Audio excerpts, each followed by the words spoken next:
Welcome back sa ating channel.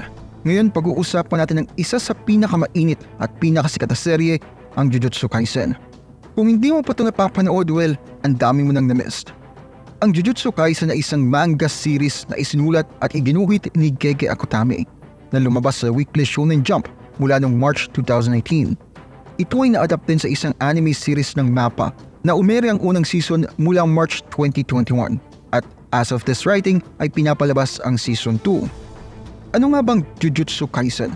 Well, ito ay isang dark fantasy at supernatural series na nagpapakita ng isang mundo kung saan ang mga tao ay palagi nanganganib sa mga cursed spirits. Yung mga espiritual na nilalang na lumilitaw dahil sa mga cursed energy, ang negatibong emosyon na umaagos sa mga tao. Hindi kayang makita ng mga normal na mga tao ang mga curses na ito, pero nakikita at nilalabanan sila ng mga Jujutsu sorcerers na gumagamit naman ng kanilang sariling cursed energy para maggamit ang magic. Ang kwento ay umiikot kay Yuji Itadori, isang high school student na naging host ng isang makapangyarihang curse na si Ryomen Sukuna. Pagkatapos niyang kainin ang daliri nito para sagipin naman ang kanyang mga kaibigan sa isang atake. Sumali siya sa isang lihim na organisasyon ng mga Jujutsu sorcerers para puksain si Sukuna at iba pang mga curses, habang natututo rin siya ng higit pa tungkol sa misteryosong mundo ng Jujutsu. Nakaka-excite, di ba? But wait, there's more. Sa videong ito, titignan natin kung saan nanggagaling, ano ba talaga, anong klase, at ano ang kaya ng mga cursed spirits sa Jujutsu Kaisen. Ipapaliwanag ko rin ang ilan sa mga komplikadong konsepto at termino na ginagamit sa serye para mas maintindihan mo ang nangyayari. At syempre, susubukan kong iwasan ang malalaking spoiler hanggat maaari. Kaya kung handa ka na, sumama ka sa akin sa mundo ng Jujutsu Kaisen at matuto pa tungkol dito. Pero bago natin simulan, syempre, make sure na i-hit mo yung like button at i-subscribe ang channel ko kung hindi mo pa nagagawa. At kung gusto mong ma-notify sa bawat bagong video ko, i-click din ang bell notification icon. Malaking tulong yun sa akin at sobrang na-appreciate ko yun. Nagawa mo na? Alright, simulan na natin. Ang cursed spirits ay mga pangunahing kalaban ng mga Jujutsu sorcerers at ang pinagmulan ng gulo ng mundo ng Jujutsu Kaisen. Sila ay mga spiritual na nilalang na nabuo mula sa mga cursed energy. Ito ay mga negatibong emosyon na lumalabas sa mga tao. Hindi sila nakikita ng mga normal na tao pero nakikita at nilalabanan ng mga Jujutsu sorcerers na gumagamit naman ng kanilang sariling cursed energy para gumawa ng mga magic o mga technique. Pero bakit nga ba may cursed spirits at ano nga ba ang gusto nila? Well, ang sagot ay simple. Nag-i-exist sila dahil ang mga tao ay may negatibong emosyon at gusto nilang saktan ng mga tao dahil sila ay galing sa mga emosyon na yun. Ang mga cursed spirits ay parang mga anino ng sangkatauhan na sumasalamin sa kanilang takot, galit, inis at lungkot. Na-attract sila sa mga lugar o imahe na may maraming negative association gaya ng mga school, pamosong mga halimaw o mga multo. Kapag mas maraming tao ang natatakot o nagagalit sa isang bagay, mas malakas ang cursed spirit na nabubuo mula dito.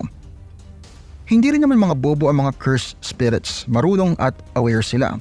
At may gusto silang mangyari at gawin. Halimbawa, may mga cursed spirits na galit sa mga tao kasi nga inabuso nilang mundo. Habang may mga cursed spirits naman na gusto ng bago at masayang mundo kung saan pwede silang makibanding sa mga tao. May mga cursed spirits din na may pride at honor at nire-respeto ang mga Jujutsu sorcerers na makakalaban nila. Hindi rin lahat ng cursed spirits ay magkakapareho. May kanya-kanyang klase, level at power sila na nagpapahirap o nagpapadali sa kanila laban sa mga tao at Jujutsu sorcerers. Ang mga cursed spirits ay nabubuo kapag ang cursed energy ay tumagas mula sa mga tao dahil sa kanilang damdamin. Ang cursed energy ay ang bad vibes na nanggagaling sa mga tao gaya ng takot, galit, pagkamuhi o kalungkutan. Ito ay parang isang madilim na aura na bumabalot sa mga tao at nakakaapekto sa kanilang kapaligiran. Ang cursed energy ay naiipon na parang dumi hanggang sa mag-form ang isang cursed spirit. Ang prosesong ito ay pwedeng matagal o mabilis, depende sa kung gaano karaming cursed energy ang release at kung gaano ka-concentrated ito. Mas maraming cursed energy, mas mabilis at mas malakas ang magiging cursed spirit. Pero saan nga ba galing ang cursed energy at bakit nagkakaroon ng mga cursed spirits? Well, medyo malabo ang sagot pero may mga ideya at sagot na makakatulong sa atin para mas mag-gets natin ito. Isang teorya ay ang cursed energy ay isang natural na pangyayari sa mundo na nagsisilbing balance sa positive energy. Ang positive energy ay ang vibes na nanggagaling sa mga tao kapag sila ay happy, chill o thankful. Ito ay parang isang bright aura na nagko-cover sa mga tao at nagpapa-feel good sa kanila. Ang positive energy at cursed energy ay opposite forces na nag-check sa isa't isa. Pero dahil ang mga tao ay madalas na may more bad vibes kaysa sa good vibes, ang mga cursed energy ay mas marami at mas malakas kaysa sa positive energy. Ito ay nagdudulot ng pag-apaw ng cursed energy at paglikha nga ng cursed spirit. Isa pang theory ay ang cursed energy ay bunga ng evolusyon ng tao. Ang mga tao ay nag-evolve para magkaroon ng complex emotions at thoughts na nagpapakita ng kanilang uniqueness sa ibang living beings. Pero ang mga emotions at thoughts na ito ay nagiging cause din ng kanilang weakness sa stress, anxiety, depression at iba pang mental issues. Ang mga issues na ito ay nagpapalabas sa mga tao ng cursed energy bilang paraan ng pagharap o pagpapahayag ng kanilang sarili. Ang cursed energy naman ay lumilikha ng mga cursed spirit bilang refleksyon ng psychology at culture ng tao. Ang pangatlong teorya ay ang cursed energy ay parang way ng tao na ipakita ang gusto nila. Ang mga tao ay may skill na baguhin ang reality sa pamamagitan ng kanilang mga iniisip at pinapaniwalaan. Ang skill na ito ay sinabi nila na jujutsu, na ibig sabihin ay cursed technique o shamanism. Ang mga jujutsu sorcerers ay mga taong kaya nilang i-manage ang kanilang cursed energy at gamitin ito para mag-magic. Pero hindi lahat ng mga tao ay alam ang mag-jujutsu at marami sa kanila ay clueless sa kanilang sariling cursed energy. Ito ay nagiging dahilan ng kanilang cursed energy na gumalaw sa sarili nito at gumawa ng mga cursed spirits base sa kanilang subconscious na mga gusto o takot. Ang mga theory na ito ay hindi magkakasalungat at maaring may katotohanan silang lahat. Isa lang ang alam natin na sigurado. Ang cursed spirits ay nagmula sa damdamin ng tao at sila ay nai-influence ng perception ng isang tao. Ibig sabihin nito na ang cursed spirits ay pwedeng mag-iba ng itsura, personality at power depende kung saan sila nagmula at kung ano ang sinisimbolo nila. Ang mga cursed spirits ay hindi lahat magkakapareho. May iba't ibang klase, level at skills sila na nagpapalaki o nagpapaliit ng kanilang panganib sa mga tao at jujutsu sorcerers. Sa bahaging ito, titingnan natin ang pangunahing uri ng cursed spirits na lumitaw sa Jujutsu Kaisen. Ang first type ay ang natural cursed spirit. Ito ang pinaka-common type ng cursed spirit. At ito ay nabubuo mula sa pag-iipon ng cursed energy sa isang place o imahe. Ang mga natural cursed spirits ay usually may simple appearance at behavior at sila ay umaact base sa kanilang instinct kesa sa reason. Na-attract sila sa mga tao na may madaming cursed energy o negative emotions at sinusubukan nilang saktan o patayin ang mga ito. Ang mga natural cursed spirits ay pwede rin ma-influensyahan ng seasons, panahon o ang oras ng araw na nakaka-apekto naman sa kanilang lakas at kalaw. Ang pangalawang type ay ang artificial cursed spirit. Ito ay isang rare class ng cursed spirit at ito ay gawa ng tao na marunong mag-jujutsu techniques para i-control ang cursed energy. Ang mga artificial cursed spirits ay madalas may weird na itsura at asal at sila ay sumusunod sa utos kesa sa instinct. Ginagamit nila mga jujutsu sorcerers o curse users para sa kung ano-ano tulad ng pag-spy, paglalaban o pag-experiment. Ang mga artificial cursed spirits na ito ay maaari ring magbago o mapalakas sa pamamagitan ng pagdagdag ng mas maraming cursed energy o iba pa mga bagay sa kanila. Ang ikatlong uri ay ang cursed human. Ito ay isang espesyal na uri ng cursed spirit at ito ay nabubuo kapag ang mga tao ay nagiging isang curse pagkatapos mamatay. Ito ay maaaring mangyari kapag ang mga tao ay namatay sa hindi natural na paraan, kaya ng nagpakamatay, piyatay o nadisgrasya. Pwedeng mangyari din ito kapag yung mga jujutsu sorcerers na namatay tapos hindi sila pinatay ng ibang jujutsu sorcerer, kaya hindi nawala yung mga cursed energy nila. Ang mga cursed human kadalasan ay nire-retain ang kanilang human appearance at personality. Sobrang delikado at unstable na mga ito kasi pwede silang mabaliw o mawala ng pagkakakilanlan sa paglipas ng panahon. Ang fourth type ay ang cursed womb. Ito ay isang mysterious type ng cursed spirit at ito ay nabubuo kapag ang napakaraming cursed energy ay nagkaroon ng physical na katawan na kamukha ng sanggol.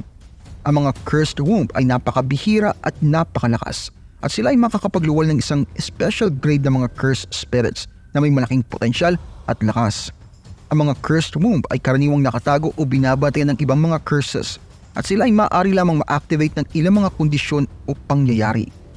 Ito ang main class ng mga cursed spirits sa Jujutsu Kaisen, pero baka may iba pa na hindi pa natin alam o kaya espesyal sa ilang mga tao o pangyayari at ito rin ay as of this writing, so baka sa future meron pa madagdag.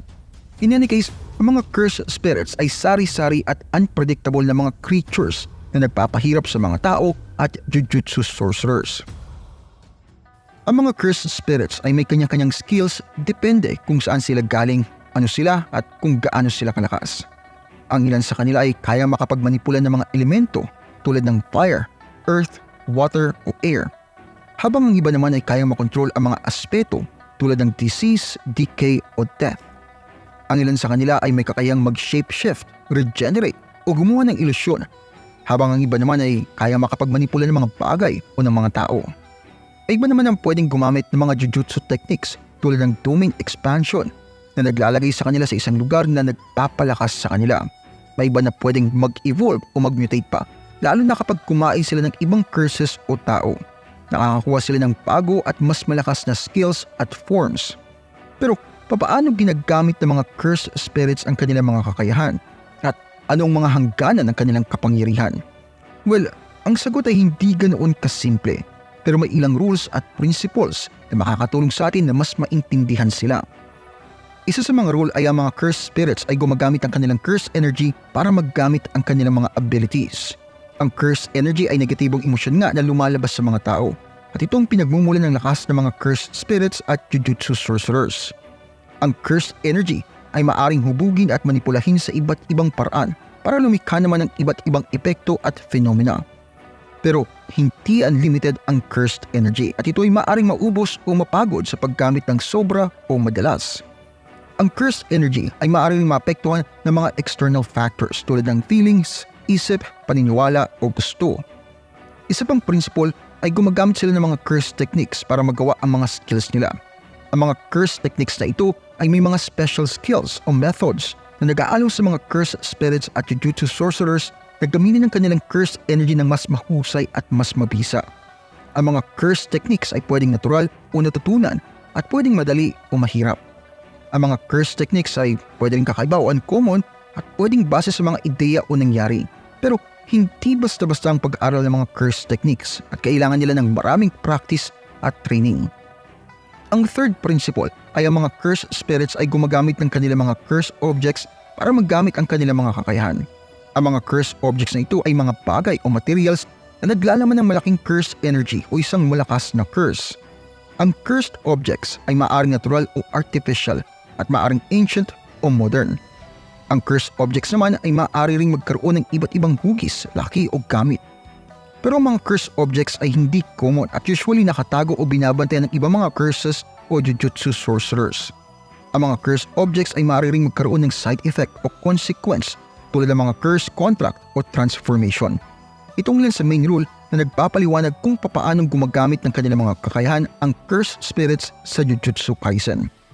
At dito naman nagtatapos ang ating talakayan tungkol sa origin, nature, types, grades at abilities ng mga cursed spirits sa Jujutsu Kaisen. Sana gusto ninyo ito at natuto kayo ng bago tungkol sa napakagandang series na ito. Kung gusto niyo pang malaman ang higit pa tungkol sa Jujutsu Kaisen at sa mga karakter nito, siguraduhin na mag-subscribe kayo sa channel at i-click ang bell icon para updated kayo sa mga bagong video ko. At huwag kalimutan mag-comment sa baba at i-share ang mga iniisip nyo sa topic na ito. Kung gusto mong ginagawa ko dito, huwag kalimutan pindutin ang like button at mag-subscribe kung hindi mo pa nagagawa. At kung meron kang ilang anime o katanungan tungkol sa anime na gustong i-cover dito, lagay mo lang sa comment section at susubukan natin gawin yan. Maraming salamat sa panonood at kita-kits tayo sa next video.